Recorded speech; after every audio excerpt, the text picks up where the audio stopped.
Hi, welcome back to the channel. Trust you're all doing great. Today we are checking out a documentary on why authoritarians hate Nordic countries. We know that the Nordic countries are the northern countries that consist of Sweden, Finland, Denmark, Norway, and Iceland.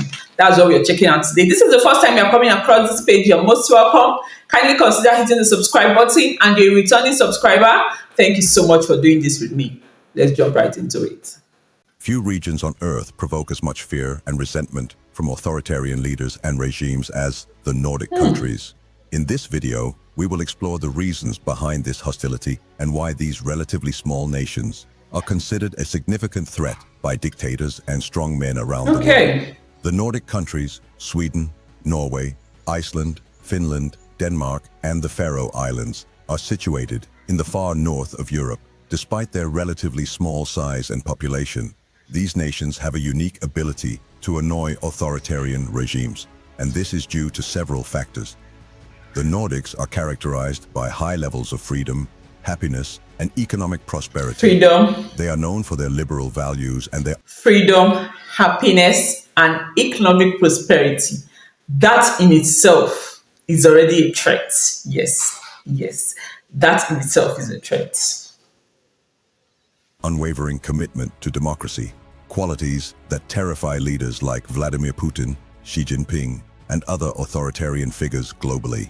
If you end up enjoying this video, I'd be really thankful if you could hit that like button. To understand why dictators despise the Nordics, we must examine the political and social framework that underpins these societies. The Nordic model is a blend of a robust welfare state with a market economy and strong labor laws. It is often described as a harmonious balance between capitalism and socialism. This model has led to these countries consistently ranking among the highest in global indexes measuring democracy, happiness, and education. For instance, all Nordic nations rank within the top 7 on the World Happiness Index, with 4 of them occupying the top spots. This index evaluates factors like GDP, social support, freedom to make life choices, generosity, and life expectancy. Remarkably, a Nordic country has topped this index for the past decade. One of the reasons for the Nordics' success is their comprehensive educational systems. In Norway, Sweden, Denmark, Iceland, and Finland, higher public education is free of charge. Wow, free of charge. Individuals from all socioeconomic backgrounds have the opportunity to pursue higher education without incurring massive student debt, a stark contrast to countries like the United States. Social mobility in the Nordics is the highest in the world. This metric measures the ease with which individuals can achieve success regardless of their background, ethnicity, or social status. In these countries, anyone with the merit can attain their desired meritocracy. Notable example. Yes, meritocracy is about getting whatever you go for, maybe a job, an appointment, or whatever, based on merit. Yes, based on merit, not based on your political affiliation or based on godfatherism or based on whoever you know. This is based on merit, and it is beautiful. It is applaudable. Well done. Well done to the Nordic countries. Examples include Masud Gharahkhani, the president of Norway's parliament, who came to Norway as a 5-year-old refugee from Iran, and Mathias Tesfaye, Denmark's Minister for Children and Education, the son of an Ethiopian refugee. Wow. These stories exemplify how the Nordic system enables people to prosper, irrespective of their origins. When it comes to measuring freedom, all 5 Nordic countries rank among the top 10 globally. The core principle of the Nordic model is that everyone has equal rights, which is instilled in the population from a young age through a cultural phenomenon known as the janteloven. This concept teaches that no one should consider themselves better, wiser, or stronger than others, promoting humility and a flat management structure where everyone feels comfortable expressing their opinions. People from other nations often consider people from the Nordics rude and direct, but this is as simple as people from these countries respecting a person rather than their title. Respect is earned, not given. So why does all of this make the Nordic countries a thorn in the side of authoritarian regimes? Imagine dedicating your life to amassing power and wealth in an authoritarian state like Russia, China, or Iran, only to have your population exposed to information about countries that consistently top global indicators of success and freedom. This poses a significant threat to the narratives that dictators rely on to maintain control. Take Russia's Vladimir Putin, for example. He frequently threatens Finland, Sweden, and Norway with nuclear weapons in an attempt to display strength. However, social scientists suggest that these actions are his only way to win domestically against these nations, as Russia is the polar opposite of the flourishing Nordic countries. Over the past 2 years, more than 100 Russian state agents have been arrested across the Nordics, with one recently exchanged for Western citizens after falsely claiming to be a scientist working in Tromsø, Norway.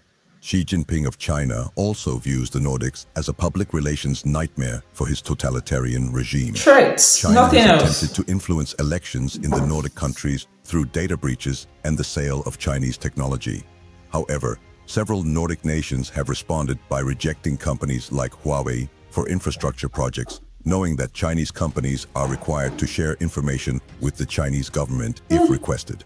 Additionally, Sweden hosts a significant portion of the Tibetan opposition, while Norway uses its Nobel Peace Prize to support democratic forces in China, with one recent winner being a Chinese opposition figure.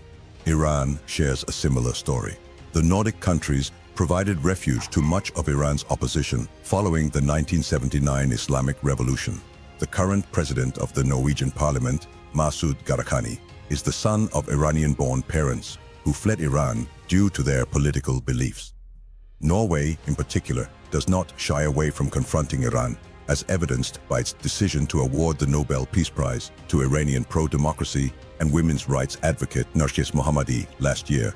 This move prompted harsh criticism from Iran, but ultimately, there is little the Iranian regime can do in response. In Sweden, authorities have found evidence linking Iran to some of the gang violence that has plagued the country, with Iranian opposition politicians in exile often being targeted. And in general, Sweden is the country in the Nordic that have the iciest relations to Iran's priesthood. The disdain for the Nordic countries extends beyond the more well-known authoritarian figures like Putin, Xi, and the Iranian leadership. Other authoritarian leaders have also expressed their displeasure with the Nordic nations due to their progressive values and international influence. Belarus's Alexander Lukashenko has repeatedly criticized the Nordic countries for their support of democratic movements in Eastern Europe. In his rhetoric, he accuses the Nordics of meddling in Belarusian affairs by providing refuge and support to opposition figures. For example, Lithuania, which has strong ties to the Nordic countries, has offered asylum to Belarusian opposition leader Svetlana Tsikhanouskaya. Lukashenko has publicly denounced the Nordic countries as puppets of the West, accusing them of trying to destabilize his regime through their liberal policies and human rights. Imagine. North Korea's Kim Jong-un views the Nordic countries as ideological enemies. The Nordics' consistent emphasis on human rights and their critical stance on North Korea's human rights abuses have drawn the ire of Kim's regime. In a rare statement, North Korea's state-run media criticized Denmark and Norway for their hypocritical human rights policies, accusing them of undermining global peace through their alliances with the United States. The Nordics' involvement in promoting human rights at the United Nations has also made them targets of North Korea's vitriol. The influence of the Nordic countries extends beyond their borders, further exacerbating the frustrations of authoritarian regimes. The Nordics have been active in various international organizations where they consistently advocate for human rights, environmental protection, and democratic governance. Their strong presence in the United Nations, for instance, has allowed them to push forward resolutions that often challenge the actions of authoritarian states. Moreover, the Nordic countries are among the most generous donors of foreign aid, often tying their financial support to the promotion of democratic values and human rights. This has led to accusations from authoritarian leaders that the Nordics are using their wealth to impose Western values on other nations. In regions like Africa and Asia, where China and Russia are also vying for influence, the presence of Nordic-funded NGOs and development projects presents a stark contrast to the more transactional approaches of authoritarian powers. The Nordic countries, with their commitment to freedom, equality, and democracy, stand as a powerful counterpoint to the authoritarian regimes of the world. Their success serves as a constant reminder to dictators of what is possible in a truly free society, Freedom is making them a perpetual prosperity. irritant to those who seek to control and oppress. As long as the Nordic nations continue to thrive, they will remain a beacon of hope for those who yearn for freedom and a significant challenge to authoritarian leaders everywhere. Their influence on the global stage only deepens the disdain felt by dictators, as the Nordics continue to champion the very principles that authoritarian regimes fear most. If you liked this video, I'd be honored if you hit that like button. And as always, I'd love to hear your feedback. Let me know in the comments below if there's something you... My takeaway from this particular video is they remain a beacon of hope to other nations. Because tell me why you are threatened by the peace, the democracy, and the freedom of the Nordic countries. I don't get this quest for power, because these authoritarian leaders, they are just all about quest for power. They can do anything just to gain power. Just imagine threatening the countries, the Nordic countries, with nuclear weapons because they are enjoying peace and serenity. Yes, freedom is equal to prosperity. And I agree to that fact that freedom equates prosperity. These people have always topped the index for happiness, for growth, for prosperity, for education. Name it, they are there. They are more than contented with what they have, and it shows in their lifestyle. You are angry that they are providing. You are angry that they are giving shelter to your positions that you chased out of your countries. Is that not insane? Is that I wish African countries can learn from this and build their countries independent of these authoritarian leaders, to be honest. I'm impressed with these Nordic countries. I am excited. Yes, I have butterflies in my tummy just watching this documentary and seeing the power these Nordic countries command subtly with their happiness, their joy, their education, their freedom, prosperity. Just name it. And their economic hub too. They are doing well economically also, I must add. Thank you so much for doing this with me. This is a beautiful, beautiful one. I enjoyed every bit of it because I would always be a fan. I will always be an advocate of freedom of speech, freedom in whatever manner. I will always be an advocate for everything beautiful.